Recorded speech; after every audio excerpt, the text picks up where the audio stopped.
López Obrador, Beatriz Gutiérrez Müller, la comitiva que los acompaña, señor presidente del Congreso Nacional de Honduras, Luis Redondo, señores ministros de Estado y diputados y diputadas, señor alcalde municipal de nuestra querida Tegucigalpa, Jorge Aldana, señores miembros de la prensa, becarios del programa Jóvenes Construyendo el Futuro, Pueblo Hondureño. Quiero resaltar la oportunidad histórica de la visita del presidente de México, que abre la oportunidad de reactivar el diálogo entre nosotros y nuestros dos gobiernos progresistas por el bien de sus pueblos y de América Latina y el Caribe. Honduras transita uno de los momentos más complejos de su reciente historia. Estamos construyendo nuevamente un Estado de derecho y un sistema democrático, desmontando una dictadura de más de 12 años, desde que derrocaron al presidente Manuel Zelaya Rosales en el golpe de Estado el 28 de junio del 2009. Toda la estructura de la nación ha sido comprometida con altos niveles de corrupción, narcotráfico y la venta de nuestra soberanía. Nos hemos propuesto impulsar un modelo económico alternativo frente al sistema neoliberal que todo lo ha privatizado, empobreciendo las grandes mayorías que hoy demandan y reclaman cambios sustanciales. En función de este mandato del pueblo, que me eligió como la primera mujer presidenta en la historia de Honduras, considero esencial profundizar nuestras relaciones políticas, sociales, económicas y de cooperación con la hermana República de México y con el presidente Andrés Manuel López Obrador. Estoy segura de que esta visita generará condiciones propicias para el bienestar de nuestros pueblos. Los problemas que podemos resolver en materia energética incluyen continuar con el desarrollo del sistema de interconexión eléctrica de los países de América Central y México, así como el potencial que representa para Honduras los recién descubrimientos, yacimientos petroleros en la zona de la Mosquitia y el Mar Caribe. La migración es el resultado de las difíciles condiciones que viven nuestros países del Río Grande hacia el sur. Juntos lucharemos contra la violencia que nos acechan, defendiendo los derechos de los migrantes para garantizar la convivencia y construir las condiciones que permitan a nuestros ciudadanos permanecer en sus países para que los nuestros no tengan que dejar atrás sus familias, comunidades, cultura y buscar lejos las oportunidades y la seguridad que no encuentran en casa, para que quienes migren lo hagan por opción y no por obligación. La migración es un derecho humano, no es un delito. Nos encontramos aquí, en el Palacio José Cecilio del Valle, es justamente nuestro sabio Valle, quien fuera el segundo canciller de México, delegado como diputado por Centroamérica en el primer año de la independencia de México del Imperio Español, que nos recuerda: América de día cuando escriba, América de noche cuando piense. El estudio más digno de un americano es América. Y nosotros y nosotras recordamos nuestra unidad en Centroamérica con el paladín y mártir de la Unión Centroamericana, José Francisco Morazán Quesada.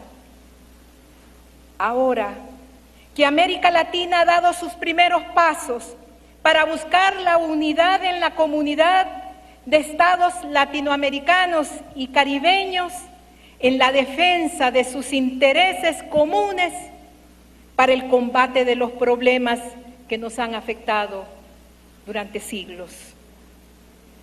Compartimos con el presidente Andrés López Obrador que en cualquier cumbre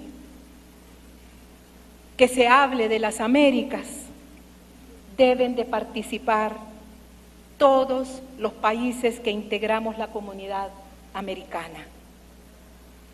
Es la América unida la que debe de reflexionar para tener un plan de desarrollo común asentado en la unidad cultural y social desde la historia y el cariño que nos vincula.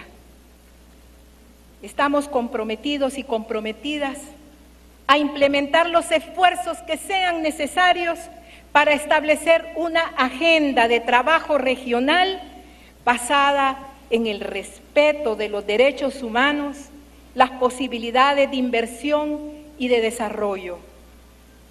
Este año, Honduras será la sede de la Conferencia Internacional en Centroamérica para impulsar un plan de acción que atienda las causas estructurales de la migración e incluya acciones concretas de inversión para el desarrollo, pero también podemos soñar.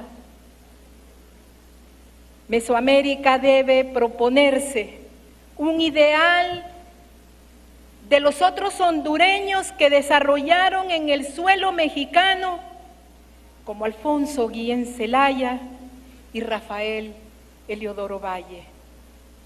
Saludamos la iniciativa del presidente Andrés Manuel López Obrador, que abona a la integración y facilita el intercambio comercial con el Tren Maya y el corredor interoceánico del Istmo de Tehuantepec, igual que el corredor seco entre el Atlántico y el Pacífico, que serán claves para la superación de nuestros países.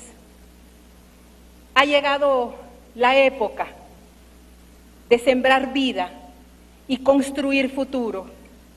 México brinda su apoyo y una cátedra magistral de solidaridad con estos programas.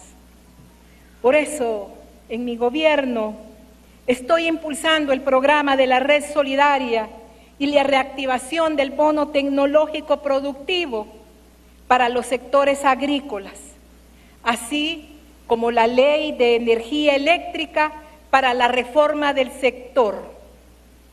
Nuestro programa universal que le brinda energía gratis en sus casas a 1.400.000 familias ya está en marcha. Quiero reafirmar que el diálogo y la cooperación son indispensables para que la humanidad pueda superar las contingencias sanitarias internacionales y la situación de desastre ecológico reinante junto con sus consecuencias económicas, sociales y humanitarias. Mi abrazo solidario, presidente Andrés Manuel López Obrador, a Beatriz, su esposa. La diversidad y pluralidad cultural de nuestros pueblos es el motor de cohesión que hermana a nuestras raíces. Y como dicen en México, presidente, es un honor estar con Obrador. Muchas gracias.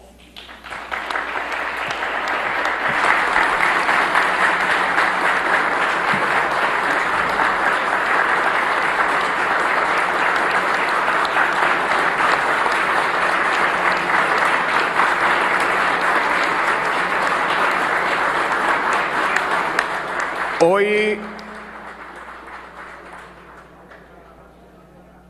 es un día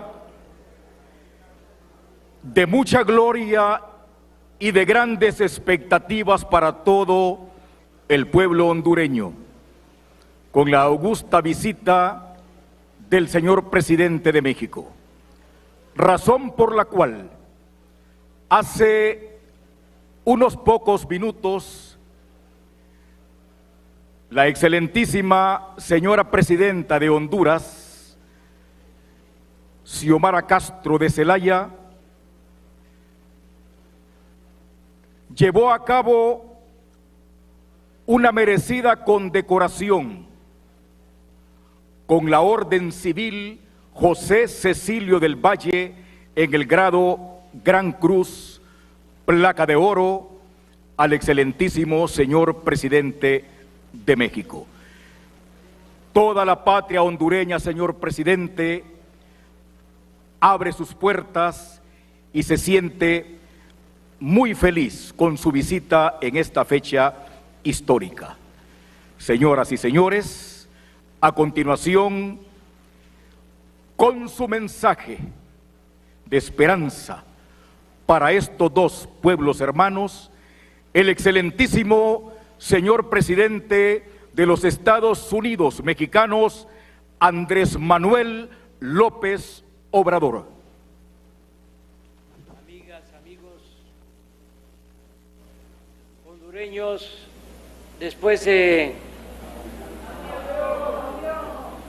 luego de escuchar a la presidenta Xiomara Castro, bien podría decir que suscribo lo que ella ha expresado y ya no hablar más.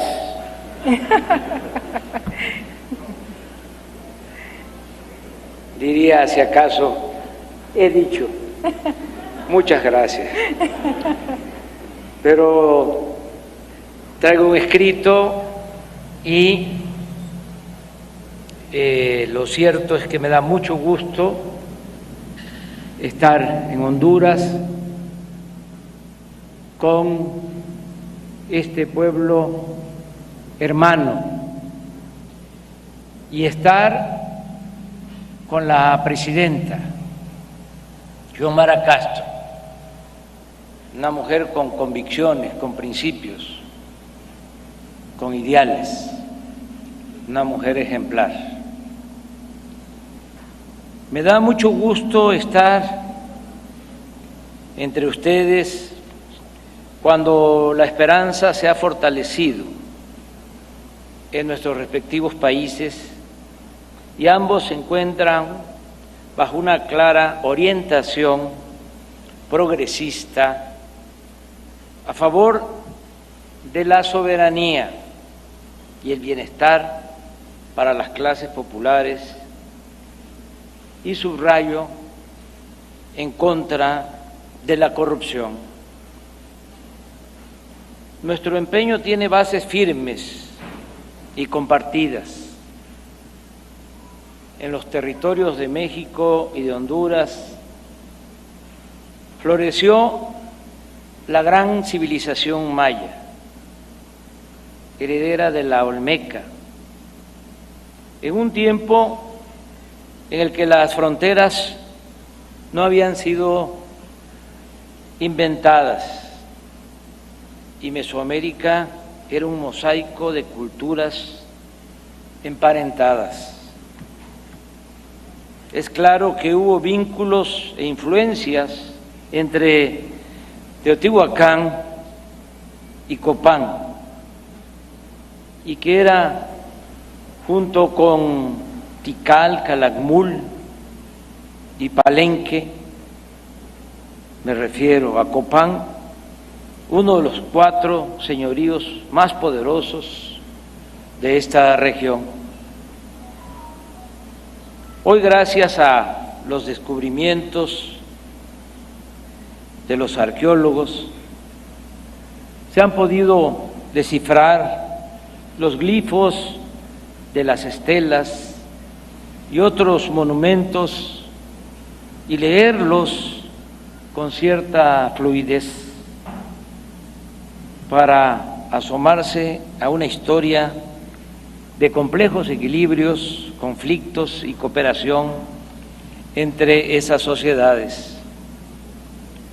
La invasión española fue igualmente cruel en Honduras y en México, y las guerras para conquistar ambos territorios se entremezclan desde que Cristóbal de Olid traiciona a Hernán Cortés y este organiza una expedición desde la ya vencida Tenochtitlán para castigar al desleal, pero cuando llegó a Honduras, de Olid ya había sido asesinado por otros españoles. Tanto en México como en Honduras y en Guatemala, la resistencia indígena empezó desde la llegada misma de los invasores europeos. Durante 3 siglos, el despiadado dominio colonial llamó vasallos a los indígenas y esclavos a los africanos, secuestrados y sojuzgados en este continente, pero trató a ambos con crueldad semejante.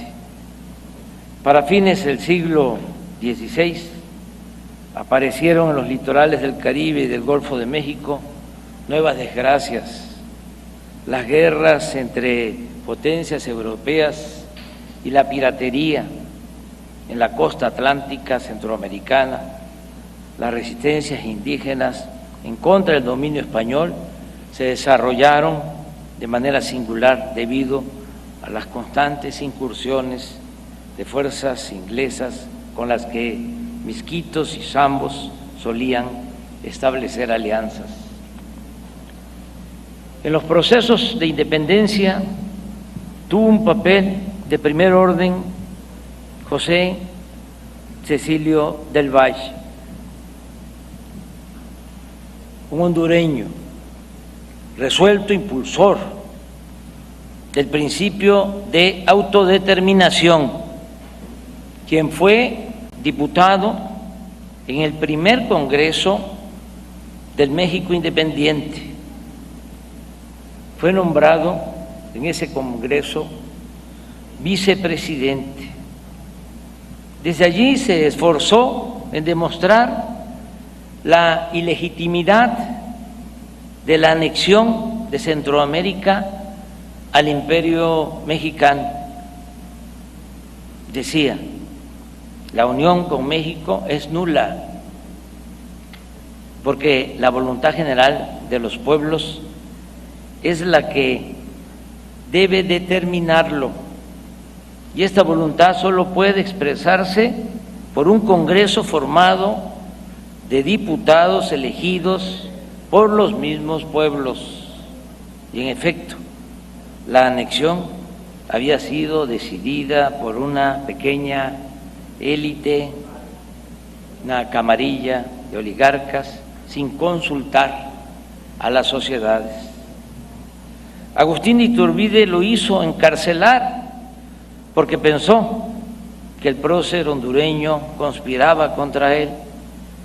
La entereza de Del Valle quedó plasmada en las palabras que pronunció cuando le avisaron que estaba a punto de ser capturado y le recomendaron que huyera.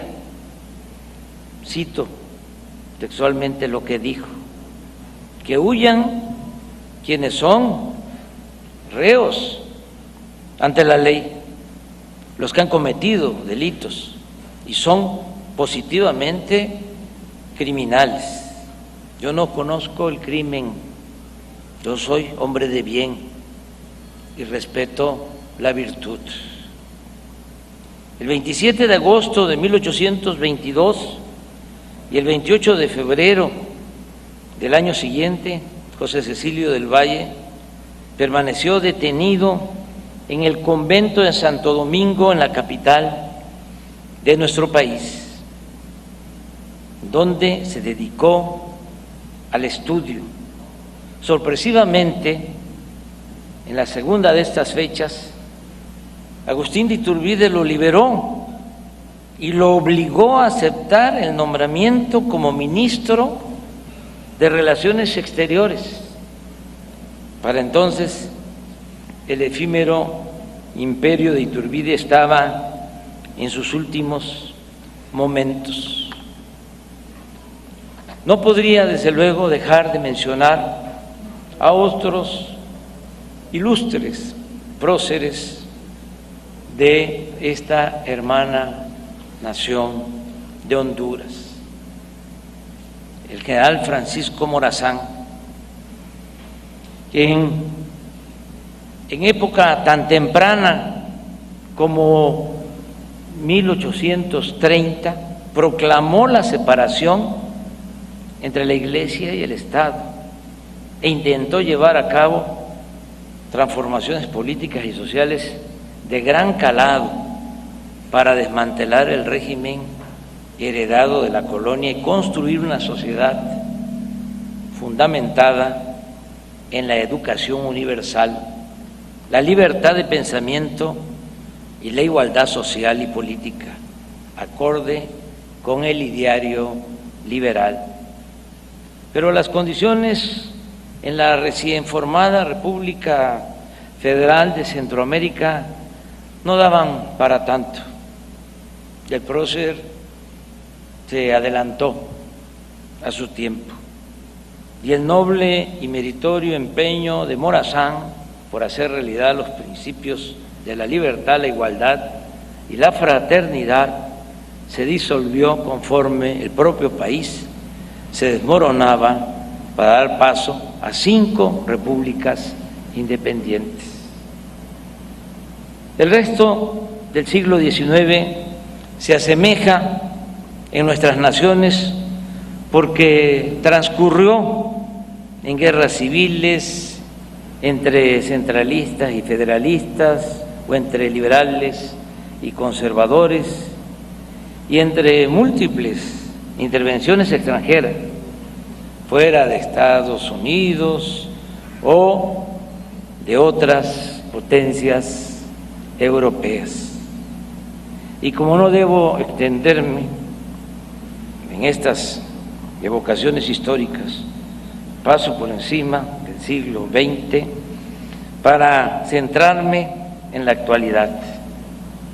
Como señalé al principio, los gobiernos de Honduras y de México comparten hoy visiones y propuestas para dejar atrás la larga noche del neoliberalismo, un periodo caracterizado por la dependencia, el autoritarismo, la impunidad, la desigualdad, la corrupción y la descomposición social.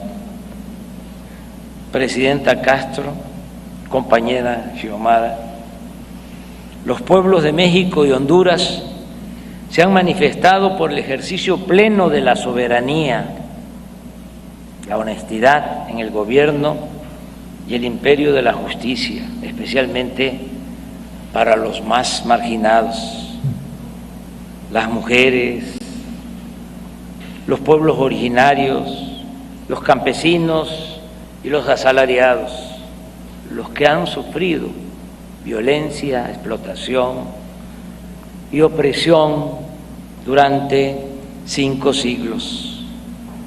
Los infortunios causados por las políticas económicas oligárquicas han tenido entre sus consecuencias más trágicas la ruptura del tejido social y la emigración forzada de millones. Es este un fenómeno que ha causado devastación en nuestros países, ha despoblado nuestros campos, ha provocado la separación desgarrada de familias y ha lanzado a incontables migrantes a vivir los peligros de la larga travesía. Quienes logran completarla enfrentan en tierras extranjeras persecución policial, discriminación y racismo. El ejercicio de la libertad de tránsito es sagrado, pero es intolerable el que muchos se vean forzados a abandonar su lugar de origen por hambre, por inseguridad o por total carencia de horizontes de vida. Esta clase de migración obligatoria, como usted lo ha señalado, y masiva, es un fenómeno que involucra a los países de origen, a los de tránsito y a los de llegada. Y la única forma de resolverlo es mediante el entendimiento y la cooperación multilateral. Por eso, en México, mi gobierno está empeñado en un proyecto de desarrollo y generación de bienestar para arraigar a la tierra a quienes hoy no tienen otro remedio que abandonarla. Pero además de punto de partida, somos territorio de tránsito y estamos conscientes del sufrimiento y el riesgo que ese tránsito representa para muchos hermanos hondureños, guatemaltecos, salvadoreños y para todos los ciudadanos de otros países. Por eso hemos venido insistiendo en la pertinencia de aplicar en Centroamérica programas sociales como los que nosotros hemos estado aplicando desde hace 3 años con buenos resultados en nuestro país. Para ello no basta la voluntad de los latinoamericanos, necesitamos además que Estados Unidos se involucre de manera clara en la solución de un problema que también le afecta y que contribuya a financiar esos programas. En El Salvador ya se están aplicando 2, Sembrando Vida y Jóvenes Construyendo el Futuro, y acabamos de suscribir el acuerdo aquí en Honduras para lo mismo, para que se apliquen estos 2 programas. Aquí ya están protagonistas de esos programas, de Sembrando Vida y de Jóvenes Construyendo el Futuro. Vamos a continuar con estos programas y queremos hacerlos masivos y lograr que beneficien no a decenas de miles, sino a cientos de miles o a millones de personas. Requerimos, por eso, que el gobierno y el Congreso de Estados Unidos aprueben los fondos necesarios. Hablamos de unos 4,000 millones de dólares, que fue lo que el presidente Biden ofreció aportar para el desarrollo en el sureste de México, en Guatemala, en Honduras y en El Salvador. Este es un asunto en el que mantenemos una atención constante. El 29 de abril tuve una conversación con el presidente Biden y en ella volvimos a revisar la cooperación bilateral para el desarrollo de Centroamérica, en especial de Honduras. Incluso me mencionó que estaban analizando la posibilidad de garantizar visas de trabajo para hondureños. Lo expresó también para otros países de Centroamérica, pero me llamó la atención que mencionó de manera enfática Honduras. Yo creo que esto va a ayudar mucho al desarrollo de los países de Centroamérica para atender las causas profundas de la migración, pero también para ampliar las vías legales de regularización de migrantes y de refugiados, de lo que hablamos también hace un momento. Compañera Xiomara Castro, amigas y amigos hondureños, sembremos, o mejor dicho, sigamos sembrando fraternidad. Allí donde hay desesperanza, construyamos la seguridad y la paz, procurando dar a todos los habitantes de nuestras naciones una cuna, un pupitre, un techo, una mesa, un trabajo decoroso y una sepultura digna, lo que nosotros llamamos estado de bienestar. Que el ser humano tenga seguridad desde que nace hasta que muere, desde la cuna hasta la tumba. Hagamos realidad, en fin,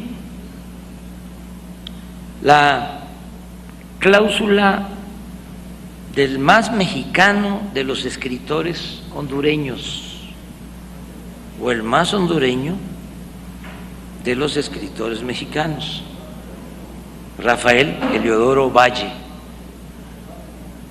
que decía: es más fuerte que la muerte el amor.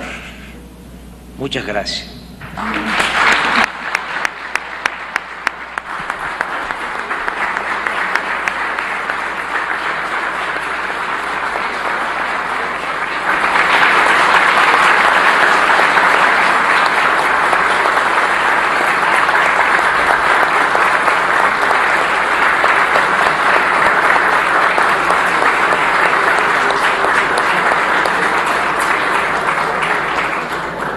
Muchas gracias.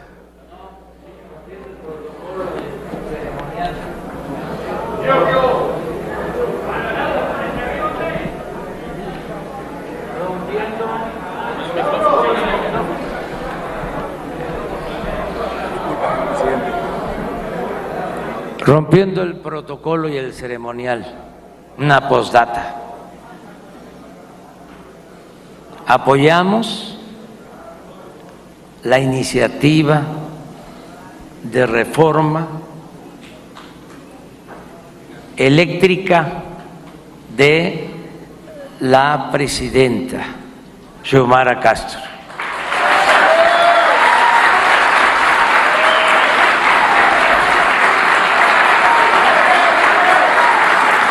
En beneficio del pueblo de Honduras,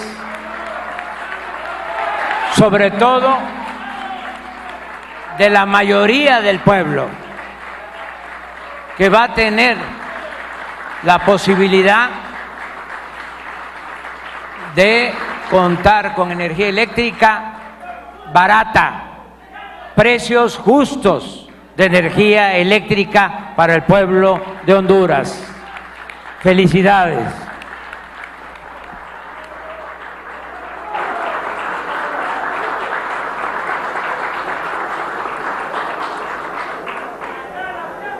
Disculpe, señor presidente. Sí, gracias. Muchas gracias, señor presidente. Muchas gracias, señora presidenta. No cabe la menor duda que vientos muy oxigenados comienzan a soplar sobre esta querida patria hondureña. Muchas gracias, señor presidente de los Estados Unidos mexicanos, Andrés Manuel López Obrador. Muchas gracias por esta iniciativa, señora presidenta de la República de Honduras, Xiomara Castro de Celaya.